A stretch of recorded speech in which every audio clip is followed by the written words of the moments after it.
Hi guys, welcome to my YouTube channel. It's a girl D. It's been a while. I hope you guys have been holding on fine. Yeah, so straight to the topic of the today. Today I have a very interesting topic. We are going to talk about parenting preteens and teens in the 21st century. We are talking of the year 2025, whereby we have the preteens and teens in Generation Z and Generation Alpha. Guys, parents, tell me, how easy or how hard is it to parent preteens or teens in this year? For those people who have been parents before, like for us, we are first-time parents. Me being one of them, I'm a first-time parent to a preteen who has just turned 11 years. And I'm telling you guys, I've grown up with my brother, with my cousins, and the rate at which kids are growing up right now, it's not the same like when we were young, when we were kids. Kids as early as 10 years have started developing, like if it's girls, they have started developing boobs, they've started having their menstrual periods. If it's boys, they've started breaking voices, they've started growing their pubic hairs. So guys, and do you know what? When we were growing up, we were so afraid of our parents that we couldn't ask questions. We couldn't, some of us even started our periods early when maybe we were in primary school, and we couldn't tell our parents about it. But guess what? Kids of nowadays, my friend, they'll tell it straight to your face. They will tell you this and this is happening, this is happening. So you know, the sex talk in the family has always been like a taboo in African communities. But I want us to know, of course we are doing better. We decided that we'll be doing better with our kids, better than our parents did with us. Because I believe that most parents of Generation Alphas and Generation Z, Gen Zs, most of them are millennials. Especially if they are the first kids, they are millennials. The ones who have who their parents are, maybe are they called boomers? I don't know, the generation before they ask the millennials. I think it's boomers. Those ones, unless if their kids are lastborns. That's how they are now Gen Zs and Gen Alphas. So what I wanted to know is, what are the pros and cons of parenting preteens and teens in this century, in the year 2025? Because let me tell you guys, this is the first time I'm experiencing this. Of course, I've brought up, I was older than my brother and some of my cousins, but I was not parenting them. They were not telling me about the puberty developments in their bodies. But now my son will come and tell me, oh, I'm growing hairs in this place and this place. How is it? Is it no more? Why am I... Kwanza mtoto wangu ananiambia namea ndevu. You guys, mtoto wangu anakuja ananiambia, mam, namea ndevu, sijui huku namea ndevu. Then my cousin's daughter came and told me she started bleeding. I think she had told the mother, but I think she's more closer to me than the mother. So she told me she started seeing blood, and now she knows why we always have those sanitary pads with the mother. We never told them what they are for. I thought the mother talked to her about it, because okay, mine is a son. Now, talking of a son, how hard is it being a single parent, especially a single mother, bringing up a boy in this generation, a boy who doesn't have father figures? Like my brother is not around, he's not close to his father. I don't have cousins who are around. People are busy. Generally, people are so busy with work, with school, with things. And now you have this boy. We are so close like this. Those who know me, before I even talk about it, knows that my son and I are like this, like hands and gloves. We are so tight like this. We are so close. We talk about everything and anything. If anything bothers him, he just comes and tells me, mom, this and this and this. And now, he has now started developing. He's 11 years old. So he has questions. And let me tell you something. I know I answer these other questions. I'll tell him, you're growing. That's what, when someone is becoming a young man, that's what happens. But I don't know how to tell him some other inner things. I don't know whether even some fathers do that to their sons, you know. I would want to know, if you are a single parent, a single father or a single mom, I would want to know in the comment section below how you're parenting your preteens and your teens, because it's not easy. I swear it's not easy. You guys, let's talk about sex talk. You know, us talking about sex talk was like a taboo. Actually, couldn't even dare go to your parent to talk about sex talk. It was a taboo. Now, for me, it's also very hard. How do you start telling? Okay, of course, now, I've grown up with my son telling him things. You should not touch anyone's private parts. I tell him that we even had a song. The private parts are your mouth, your chest, your front private parts, and your bum. So he knows that he shouldn't touch anyone's private parts. You should not kiss boys or girls. You should not touch girls' boobs. You should not touch each other's private parts, whether boys or girls, and behind the bumps. But that's all. I think that's the best I've done with parenting my son. Now, other things about sex. You know, now they were kids. Right now they're in grade 5, 6, depending. They are learning, and they have started learning about reproductive systems. They have started learning about the sexual organs. I think they're even learning about sex in school. Now, me, I don't know how to go about it. I don't know how to tell this boy that sex is bad. You're not supposed to be engaging in sex. You're not supposed to be. But what I tell him is that you should not touch anyone's private part, boy or girl. And if anyone tries to touch your private part, you should always report to mommy. Always. Whether they were joking or they were playing, whether it's a teacher, uncle, auntie, colleague, sorry, your fellow student, whoever touches your private part, you should tell mommy, and you should tell mommy how they started touching it. I think that's the best I've done about Nini. Now, the most what should I say? The most difficult thing about parenting this generation is they are very inquisitive, they are very curious, they are very malicious, they are cunning. Like, these kids will ask you questions, and if you don't give them a straight answer, they'll Google it. My darling, they'll Google it, because why not?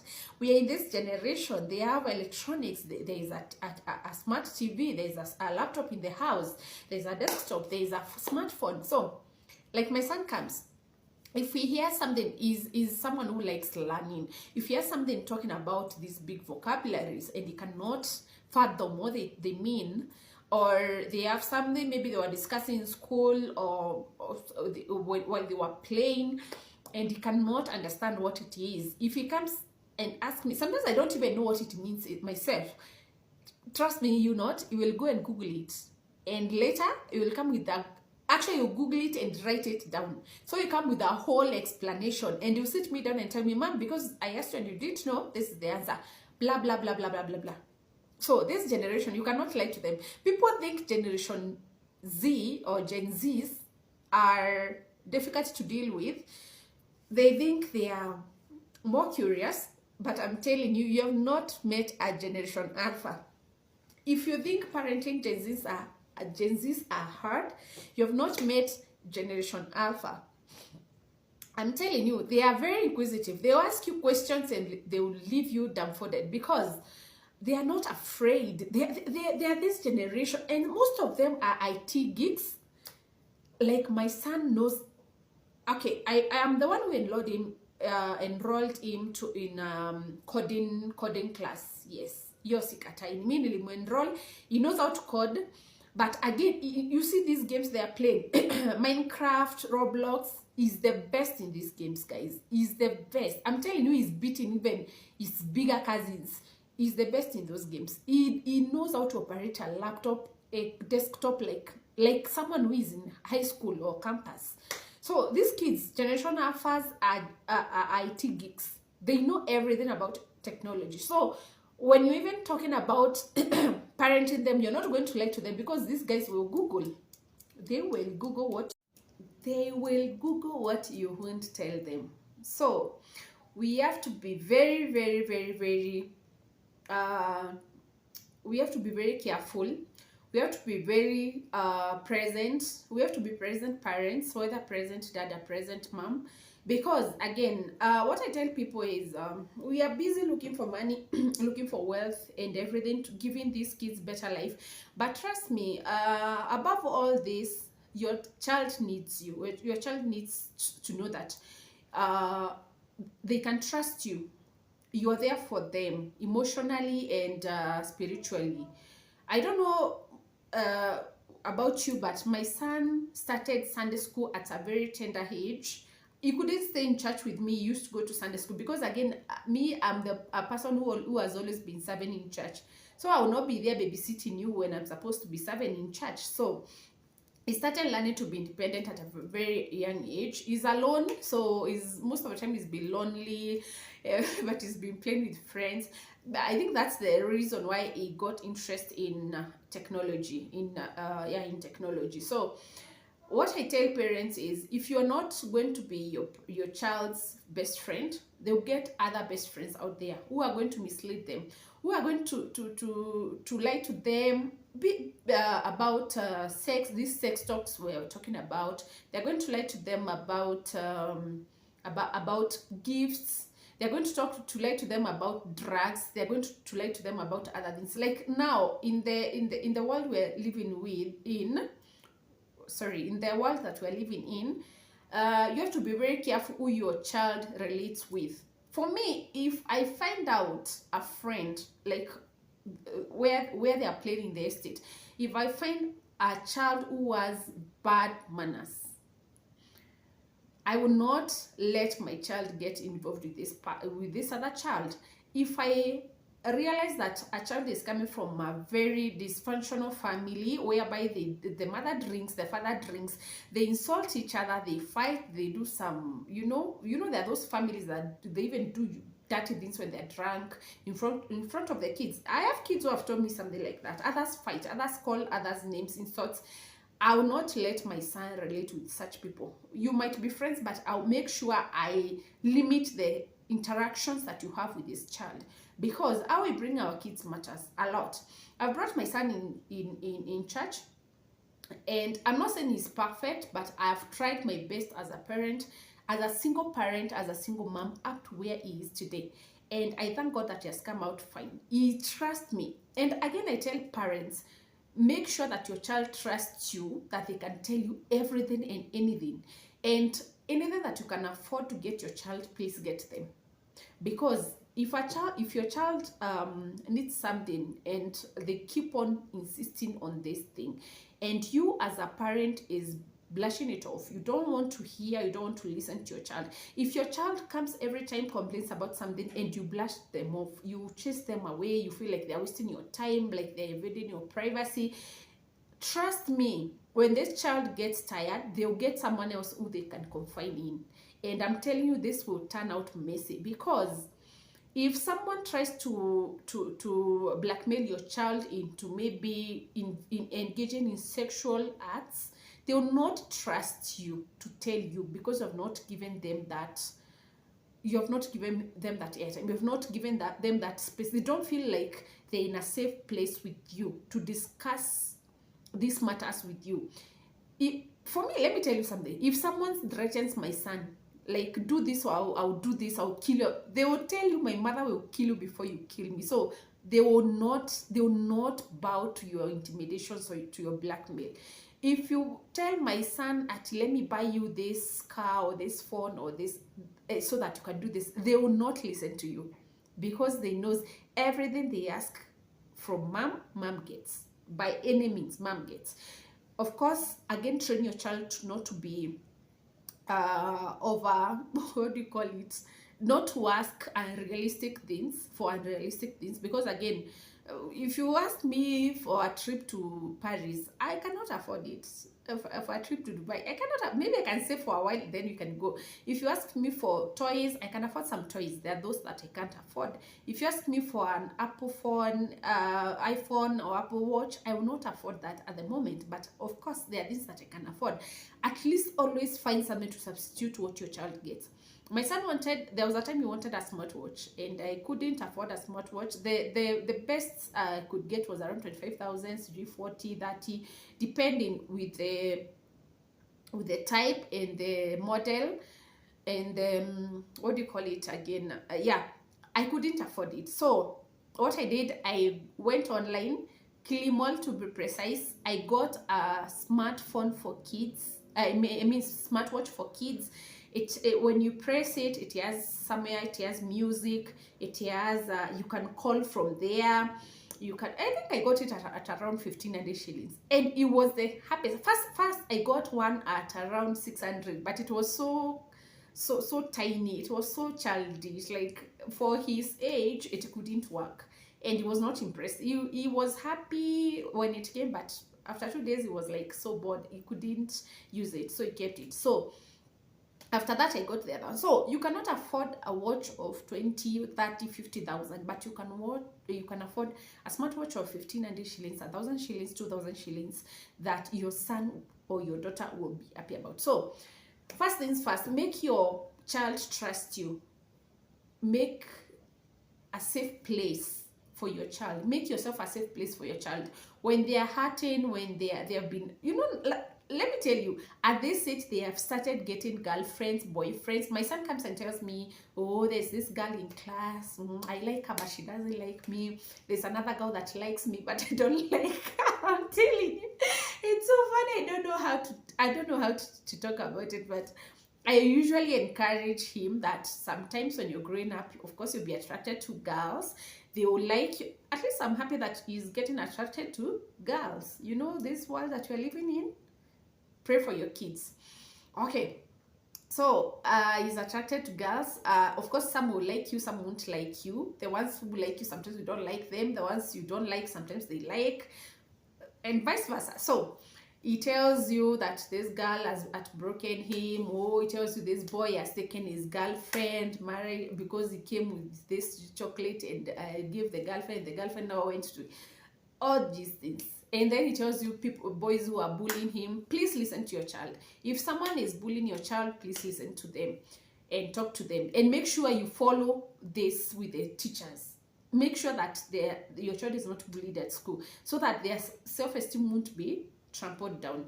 Again, make sure that you make a safe haven for your kids. If they are hurting, if they are going through something, they can always come to you and talk to you about it, and then you listen and you offer a solution. Again, teach your kids some things and promise them that you'll always be there for them. Like, no one should intimidate them or blackmail them about anything. For me, I don't know, parenting doesn't come with a manual. Parenting is how you once you give birth, once you come out of maternity, and now I'm talking about women, but also men are in the, yeah, once you give birth, you bring a human being in this world. You parent this child the way you know how. It doesn't come with a manual. That's why we have different parenting styles. Some of us are willing to learn from people who are there before us. Some are willing to, we are willing to ask questions, we're willing to learn, we are willing to be mentored. We go to these parenting classes, we learn, but others don't. They just bring the kids up the way they know how. So at the end of the day, the kids will grow up. So first, limit interactions of your kids to those kids that you think that are not good influence to them, because they will eventually, hold on a minute. Sorry, something happened to my phone and I had to come back here. So I was saying, as a parent, you have to be very vulnerable before your kids. You have to talk to them. You have to listen to them. These kids are nowadays, you have to listen to them. There's no two way about it. You have to listen to them. You have to mentor them, to mold them, to be there for them. Like, let them feel that they have someone who cares and someone who is ready to listen and to give them solutions. Because if you're always pushing your child away when they have issues, or they want to talk to you about something, when they tell you a teacher or another child is at school is bullying them, or even in the estate, you're always there pushing them away. When they tell you, even these kids get depressed. Do you know kids are getting ulcers and depression? It's because they have no one to talk to, and the parents are not there for them. Either you're too busy, or you're that parent who is always stone-faced, or someone who doesn't want to talk to your kids. Let's do better. Let me talk to millennials. I know we have passed through it all. I know we have seen it all. But please, let us be better parents than our parents were. I'm not saying our parents were bad, but we know what we are talking about. Millennials have seen it all. Gen Zs are having a soft life. Alphas are good. They are learning from Gen Z's, millennials, and I don't know. The general alpha feels like they're not rebellious, but they are know it all. They want to be involved. They want to be present. They want to be, But for us millennials, we're still healing our childhood traumas. But we promise, some of us, like me, I promise myself I'll do better as a parent. I'll parent better. I'll listen to my child. I'll mentor them. I'll talk to them. I will offer them that safe haven whereby they can feel comfortable, they can feel safe talking to me, relating with me. We play games. We go to swimming together. We go to hikes. We go to places. We talk. We have fun time together. He's very free telling me that he has a crush on a girl in the estate or at school. And yeah, we can do better as parents. So that's all I had for today. I hope you can be an intentional parent. You can be a better parent. You can parent your kids better and in the ways of the Lord. I don't know about you, but I promise myself that my child will grow in the ways of the Lord, and I'm very sure they will not depart from it. So please leave a comment below. Let me know what you think, or how, or the tips that you have in parenting a preteen and a teen in the 21st century, or in the year 2025. So that's all for today. Please don't forget to subscribe, like, and share this video, and even share to your friends and family. Let me know how or what tips you're using to parent your kids in this here. I wish you all the best, and please don't forget to subscribe. Thank you so much, and until next time.